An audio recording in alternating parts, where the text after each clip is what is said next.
Hello everyone, this is Ankush Singh and welcome to the channel. आज हम लोग बात करेंगे chapter that is cell the unit of life. NEET 2025 के लिए एक इंपॉर्टेंट चैप्टर है। इसका हम लोग एनालिसिस देख लेते हैं कि इसका वेटेज क्या है। तो बात करें 2020 में तो इसमें से 2 क्वेश्चन आए थे और 21 में आप देख सकते हैं 4 क्वेश्चन है। ये थोड़ा अनएक्सपेक्टेड है।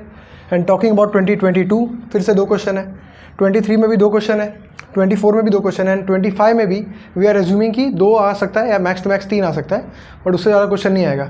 तो basically we can score between 4 to 8 marks और बहुत ही ईजी चैप्टर है तो इसको ईजिली हम लोग स्कोर कर सकते हैं। ठीक है, तो एक बुक और एक पेन लेकर बैठ जाओ और जो भी मैं सिखा रहा हूँ उसको नोट करो। तो हम लोग चैप्टर को शुरू कर रहे हैं। ठीक है, तो NCERT के बुक में जो पहला लाइन है दैट इज़ मोस्ट इम्पॉर्टेंट। वो कहता है कि cell is a structural and functional unit of life. अब बेसिकली ये लाइन बहुत इंपॉर्टेंट है, MCQs में आने के चांसेस हैं इसके। ठीक है, तो आपको मार्क करना है कि dash is a structural and functional unit of life, तो आपको बताना है सेल। अब इसका मतलब क्या है? बेसिकली जो सेल है, जैसे एक पार्ले का बिस्किट आता है ना पैकेट का, तो उसमें एक सिंगल बिस्किट, उससे नीचे तो और कुछ नहीं मिलता ना। ऐसा तो नहीं है कि हाफ बिस्किट मिलेगा, तो एक बिस्किट मिनिमम तो मिलेगा ही। वैसे जो सेल है वो बेसिक यूनिट है, उससे छोटा आपको कुछ भी नहीं मिलेगा। मतलब अगर आप लाइफ की बात करने जाओगे तो आपको मिनिमम एक सेल की ज़रूरत पड़ेगी, तभी आप बोल सकते हो कि लाइफ वहाँ पर है। ठीक है, तो बेसिकली आपने लोअर स्टैंडर्ड में पढ़ा होगा कि सेल, बहुत सारे सेल एक साथ ग्रुप करते हैं तो बनता है टिश्यू। तो एग्जांपल मैं यहाँ पे ले रहा हूँ न्यूरॉन का। ठीक है, न्यूरॉन एक टाइप ऑफ सेल है हमारे बॉडी में। अब न्यूरॉन के बहुत सारे सेल एक साथ आएंगे तो क्या बन जाएगा? Nervous tissue. ठीक है, फिर बहुत सारे टिश्यू एक साथ आएंगे तो कौन सा ऑर्गन बन जाएगा? ब्रेन और स्पाइनल कॉर्ड। ठीक है, क्योंकि न्यूरॉन से बना हुआ है। फिर ऑर्गन्स, बहुत सारे अलग अलग ऑर्गन एक साथ आएंगे, जैसे ब्रेन और स्पाइनल कॉर्ड दोनों साथ में आएंगे तो क्या बन जाएगा? Organ system, that is nervous system. ऐसे ही हमारे बॉडी में बहुत सारे सिस्टम है, डाइजेस्टिव सिस्टम, सारे सिस्टम, रिप्रोडक्टिव सिस्टम, सबको मिला देंगे तो क्या बन जाएगा? एक ऑर्गेनिज्म। समझ में आ रहा है? तो ऑर्गेनिज्म यहाँ पर जिंदा है। ठीक है, बट जो बेसिक यूनिट है जो जिंदा रहना चाहिए वो है सेल। ठीक है, सेल से छोटा कोई भी चीज़ लाइफ मतलब एग्जिस्ट नहीं करता सेल से छोटा। ठीक है, तो मिनिमम जो लाइफ के लिए चाहिए वो क्या है हमारे पास? वो है सेल। तो सेल इज़ अ स्ट्रक्चरल, ठीक है, एंड फंक्शनल यूनिट है लाइफ का। तो लाइफ के लिए जितने भी एक्टिविटीज़ जो भी चाहिए हमारे बॉडी में, वो कौन परफॉर्म करता है? एक्चुअली में सेल परफॉर्म करता है। तो डिपेंडिंग अपॉन ऑर्गेनिज्म के पास कितने सेल हैं, ये दो डिवीज़न है इसका। तो पहला है यूनिसेलुलर, मतलब ऐसे ऑर्गेनिज्म जिसके पास एक ही सेल होता है। तो ये जो अमीबा है आपने पढ़ा होगा, इसका एक शेप नहीं होता फिक्स, तो कैसा भी शेप होता है, ये इसका सूडोपोडिया होता है, आपने पढ़ा रहेगा। सूडोपोडिया दैट इज़ फॉल्स पीट, सूडोपोडिया। ठीक है, तो बेसिकली जो अमीबा है इसका एक ही सेल सारा करेगा। फूड को भी अंदर लेगा, फूड को ब्रेक करेगा, फूड को एक्सक्रीट भी करेगा। ठीक है, सब करेगा, रेस्पिरेशन भी करेगा, मूवमेंट भी यही सेल करेगा। ठीक है, अब बात कर लेते हैं मल्टी सेलुलर। मल्टी सेलुलर मतलब ऐसे ऑर्गेनिज्म जिनके अंदर बहुत सारे सेल होते हैं और हर सेल का अलग अलग काम है। जैसे हमारे अंदर, हम लोग मल्टी सेलुलर हैं, तो हमारे अंदर लंग्स के स्पेशल सेल हैं जो सिर्फ ब्रीदिंग, ठीक है, करते हैं। हार्ट के अलग सेल हैं जो मसल की तरह काम करते हैं। ब्रेन के अलग सेल हैं, किडनी के अलग सेल हैं। ठीक है, अलग अलग सेल्स हैं, सबका अलग अलग काम है। तो हम क्या हो गए? Multi cellular. और कुछ हैं जो सिंगल है तो वो यूनिसेलुलर। सेल थियरी से पहले कुछ साइंटिस्ट का कंट्रीब्यूशन देख लेते हैं। तो बेसिकली 3 साइंटिस्ट हैं, इंपॉर्टेंट है नाम, आपको याद रखना है। तो पहले साइंटिस्ट हैं रॉबर्ट हुक, जिन्होंने पहली बार फर्स्ट ऑब्जर्व्ड अ सेल। ठीक है, पहली बार उन्होंने सेल को देखा था। तो वो कौन थे? बट ये जो सेल था वो कैसा था? ये सेल था dead cell. Dead cell basically जो कॉर्क नहीं होता, कॉर्क जो प्लांट का स्टेम होता है, जो कॉर्क डेड सेल होता है, उसको इन्होंने ऑब्जर्व किया था। शैंपेन की बोतल पे आपने देखा होगा जो ढक्कन होता है लकड़ी का, दैट इज कॉर्क। ठीक है, तो first observe a cell but that was a dead cell. और एंटोन वॉन लेवनहुक कौन थे? इन्होंने पहली बार लिविंग सेल को देखा था। ठीक है, इन्होंने लिविंग सेल को देखा था। अब ये वर्ड सेल बार बार मैं यूज़ कर रहा हूँ, ये कहाँ से आया था? तो ये सेल वर्ड इन्होंने ही दिया था, रॉबर्ट हुक ने। तो बेसिकली जब इन्होंने उस प्लांट के सेल को देखा था, दैट इज़ जो कॉर्क था उसको देखा था, तो उनको कुछ स्ट्रक्चर ऐसा सा दिखा, हेक्सागोन का। ठीक है, और इसको देख के उन्होंने बोला कि जो ये कुछ वैसा दिख रहा है, मॉन्क जहाँ रहते हैं ना, मॉन्क की जो मोनेस्ट्री होती है उसके तरह दिख रहा था। तो वहाँ से उन्होंने वर्ड यूज़ कर लिया सेल्यूला। ठीक है, तो इस सेल्यूला वर्ड से सेल आया हुआ है। ठीक है, समझ में आ रहा है?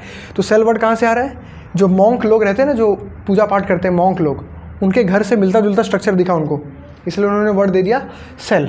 ठीक है, और लेवेनहुक ने पहला लिविंग सेल देखा था। और अब बात करते हैं रॉबर्ट ब्राउन की। तो इन्होंने न्यूक्लियस का डिस्कवरी किया था, न्यूक्लियस को देखा था। तीनों चीज़ आपके सामने क्लियर है, ठीक है। और बेसिकली ये पर्सन, क्योंकि इनका लेंस का बिजनेस था, तो ये हर चीज़ को लेंस में, माइक्रोस्कोप में देखते थे, तो उस वजह से इन्होंने बहुत सारे सेल को देखा, आरबीसी को देख लिया, पॉन्ड में से पानी लाया उसमें कुछ बैक्टीरिया दिख गए, बैक्टीरिया को देख लिया। तो लिविंग सेल पूछेगा तो लेवेनहॉक, डेड सेल पूछेगा, कॉर्क पूछेगा तो वो रॉबर्ट हुक, और न्यूक्लियस की बात करेगा तो ब्राउन। बेसिकली हम लोग बात करेंगे अब सेल थियरी की। अब 2 साइंटिस्ट आते हैं सेल थियरी में, और ये जो सेल थियरी इन्होंने दिया है उसको फर्दर कंप्लीट करेंगे एक तीसरे साइंटिस्ट, जिसको हम पढ़ेंगे आगे, ठीक है। तो अब पहले इनकी बात कर लेते हैं। एक है मैथायस शील्डन और एक है थियोडर श्वान। इन्होंने 1838 में कुछ बताया था और इन्होंने 1839 में बताया था। अब ये जो मैथायस शील्डन है ये एक बॉटनिस्ट थे, जर्मन बॉटनिस्ट, तो इस पर भी क्वेश्चन आ सकता है। और जो थियोडर श्वान थे वो एक ब्रिटिश जूलॉजिस्ट थे। श्वान पता ना, एक एनिमल है, ठीक है, बर्ड है, तो वैसे याद रख सकते हैं, तो जूलॉजिस्ट। अब इन्होंने क्या देखा कि जो प्लांट को, ऑफकोर्स ये बॉटनिस्ट है तो प्लांट को ऑब्जर्व करेंगे, तो उन्होंने प्लांट को ऑब्जर्व किया और कह दिया कि जो प्लांट्स हैं उसके अंदर सेल होता है, सेल एक साथ आकर टिश्यू बनाते हैं प्लांट्स में। देखो सेल किसने देखा था, रॉबर्ट हुक ने देख लिया था, तो ये वो बात बोल नहीं सकते, तो इन्होंने क्या कह दिया कि observe that all plants are composed of different types of cells which forms the tissue of plants. तो अगर पूछा क्वेश्चन किसने बताया कि प्लांट्स टिश्यू से बने हुए हैं, प्लांट्स के अंदर टिश्यू है, तो किसने बताया, मैथायस शील्डन। कब बताया, 1838 में, और जर्मन बॉटनिस्ट थे वो। अब बात करते हैं थियोडर श्वान पे। इन्होंने 1839 में कुछ बताया, ठीक है, ये पॉइंट्स हम लोग इसको देखेंगे। तो ये ब्रिटिश जूलॉजिस्ट थे, इन्होंने एनिमल सेल को ऑब्जर्व किया क्योंकि जूलॉजिस्ट थे, और इन्होंने कह दिया कि जो एनिमल का सेल है, अब ये एनिमल का यहाँ पे मैं सेल बना रहा हूँ, तो इसकी जो एनिमल का सेल है उसके आउटर बाउंड्री जो है, मतलब थिन आउटर बाउंड्री है उसकी, जिसको आज हम प्लाज्मा मेम्ब्रेन से जानते हैं। तो इन्होंने क्या बोला, animal cells said that animal cell has thin outer layer, जिसको हम आज बोलते हैं प्लाज्मा मेम्ब्रेन, सिंपल।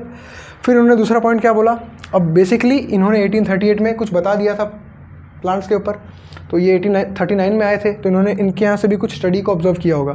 तो इन्होंने क्या बताया कि प्लांट सेल में एक यूनिक कैरेक्टरिस्टिक है, that is they have cell wall, ठीक है। तो एक एनिमल के थे तो एनिमल पढ़ना चाहिए था, बट बंदे ने प्लांट भी पढ़ लिया क्योंकि प्लांट का कुछ अवेलेबल था पहले से ही।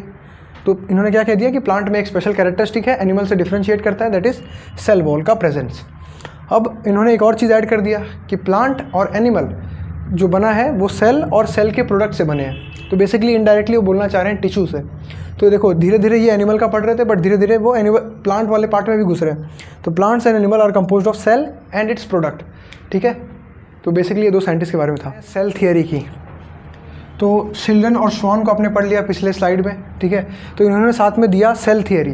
तो सेल थियरी में इन्होंने क्या बोला कि जितने भी ऑर्गेनिज्म हैं, every organism is made up of cell and its product, ठीक है। ये इन्होंने सेल थियरी दे दी, ठीक है।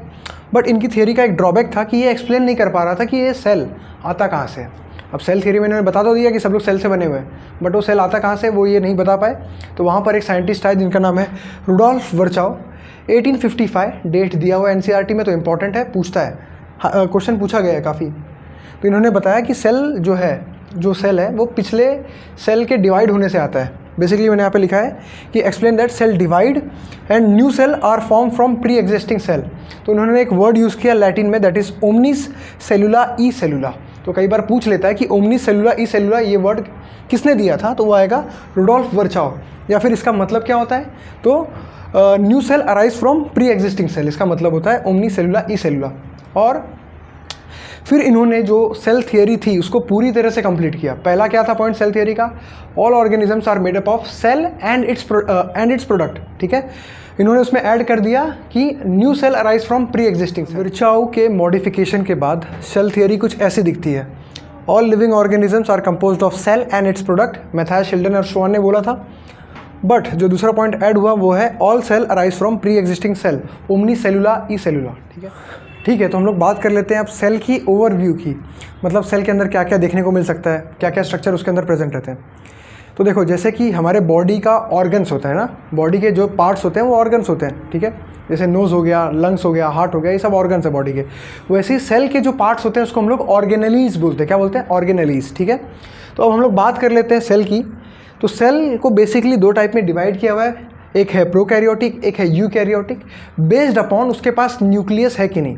अब बोलोगे न्यूक्लियस क्या है, तो nucleus is like a CPU। जितना भी इंफॉर्मेशन सेल का जहाँ स्टोर होता है उसी को बोलते हैं न्यूक्लियस, ठीक है। तो जो प्रोकैरियोटिक है उसके पास कोई भी न्यूक्लियस नहीं होता, और जो यूकैरियोटिक होता है उसके पास प्रॉपर न्यूक्लियस होता है, और इस न्यूक्लियस के अंदर क्या होता है, डीएनए। अब डीएनए का मतलब आपको पता ही है, डीऑक्सी राइबो न्यूक्लिक एसिड। उस डीएनए में सारा इन्फॉर्मेशन स्टोर है, आप कैसे दिखोगे, आपका हेयर कलर, आई कलर, आपका हाइट कितना होगा, सब कुछ उस डीएनए में स्टोर है। और वो डीएनए कहाँ है, न्यूक्लियस के अंदर। यही डीएनए सेल डिवीजन के टाइम पे क्रोमोसोम का फॉर्म ले लेता है, क्रोमोसोम का शेप ले लेता है। हमारे एक सेल में 46 क्रोमोसोम है, that is 23 pair of chromosome. समझ में आ रहा है। तो न्यूक्लियस होता है, न्यूक्लियस के अंदर क्रोमोसोम होता है। क्रोमोसोम किससे बना हुआ है, डीएनए से बना हुआ है। डीएनए में क्या होता है, सारा इन्फॉर्मेशन होता है। तो अगर सेल के पास प्रॉपर न्यूक्लियस है, उस न्यूक्लियस में डीएनए है, तो उसको बोलेंगे यूकैरियोटिक। अगर सेल के पास न्यूक्लियस नहीं है, बस खाली ऐसे डीएनए, ये जो देख रहे हैं ना आप, ये डीएनए पड़ा हुआ है, तो इस पूरे रीजन को हम लोग क्या बोल देंगे, न्यूक्लियोइड। ठीक है। तो जिस रीजन में सिर्फ डीएनए पड़ा हुआ है, न्यूक्लियस नहीं है, उसको हम लोग बोल देंगे न्यूक्लियोइड। ये मोस्टली आपको देखने को मिलेगा बैक्टीरियाज में। ठीक है, बैक्टीरियाज में आपको देखने को मिलेगा।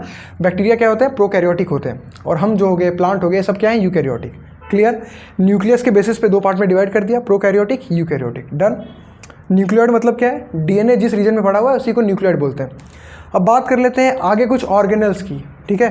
अब कुछ ऑर्गेनल्स की बात करें तो हमारे जो एनिमल सेल की बात करें, उसमें तुमको माइटोकॉन्ड्रिया मिल जाएगा, उसमें तुमको एंडोप्लाज्मिक रेटिकुलम दो टाइप के होंगे, smooth endoplasmic reticulum, rough endoplasmic reticulum, Golgi body दिख सकता है, लाइजोसोम मिल जाएगा, सेंट्रोसोम मिल जाएगा। ठीक है। और प्लांट्स की बात करें तो वहाँ पे क्लोरोप्लास्ट होता है, जहाँ पे फोटोसिंथेसिस होता है। ठीक है। तो ये सब ऑर्गेनल्स आपको दिखेंगे यूकैरियोटिक सेल्स में। बट प्रोकैरियोटिक सेल में आपको कोई भी ऑर्गेनल्स नहीं दिखेगा। डीएनए दिख गया, डीएनए कोई ऑर्गेनल नहीं है। बट जो प्रोकैरियोटिक है वहाँ पे एक ऑर्गेनल जरूर दिखेगा जिसका नाम है राइबोसोम। तो राइबोसोम आपको प्रोकैरियोटिक में भी दिखेगा और यूकैरियोटिक में भी दिखेगा। ठीक है। तो ribosome is the only organelle which is present inside prokaryotic cell. अब राइबोसोम का फंक्शन क्या है, बेसिकली प्रोटीन का सिंथेसिस करना। समझ में आ गया। और ये राइबोसोम साइटोप्लाज्म में ऐसे फ्रीली पड़ा रहेगा। अब बात करते हैं यूकैरियोट में ये राइबोसोम कहाँ देखने को मिलेगा, तो यूकैरियोटिक सेल में राइबोसोम आपको फ्रीली साइटोप्लाज्म में पड़ा हुआ मिल जाएगा, प्लस आपको एंडोप्लाज्मिक रेटिकुलम के ऊपर भी पड़ा हुआ मिल सकता है। जो एंडोप्लाज्मिक रेटिकुलम पे राइबोसोम नहीं है उसको स्मूथ एंडोप्लाज्मिक रेटिकुलम बोलते हैं। जिस एंडोप्लाज्मिक रेटिकुलम पे राइबोसोम ब्लू में देख रहे हो उसको रफ एंडोप्लाज्मिक रेटिकुलम बोलते हैं। माइटोकॉन्ड्रिया में भी आपको क्या मिल सकता है, राइबोसोम मिल सकता है। और प्लांट की बात करूँ तो क्लोरोप्लास्ट पता है आपको, क्लोरोप्लास्ट जो ग्रीन स्ट्रक्चर है जिसमें फोटोसिंथेसिस होता है, वहाँ पे भी आपको राइबोसोम मिल सकता है। तो ठीक है, समझ में आ गया। अब हम लोग बात कर लेते हैं कुछ ऑर्गेनल्स की, जैसे कि mitochondria, endoplasmic reticulum, Golgi body, lysosome, microbodies और वैक्यूल। ये जो ऑर्गेनल्स यूकैरियोटिक सेल में रहते हैं ये कैसे हैं, मेम्ब्रेन बाउंड है, मतलब इन ऑर्गेनल्स के पास खुद का मेम्ब्रेन है। वहीं पर बात कर लेते हैं ऐसे ऑर्गेनल्स जिनके पास कोई भी मेम्ब्रेन नहीं है, तो उसके एग्जाम्पल है आपके बेस्ट राइबोसोम, फिर दूसरा है सेंट्रोसोम। अब ये जो सेंट्रोसोम है ना, ये एक्सक्लूसिवली एनिमल सेल में मिलेगा, प्लांट में नहीं मिलेगा। तो ये दो ऑर्गेनल्स है जहाँ पर कोई भी मेम्ब्रेन नहीं होगा। इसका फंक्शन क्या है, सेल के डिवीजन में हेल्प करना। तो ये सिर्फ एनिमल में मिलता है।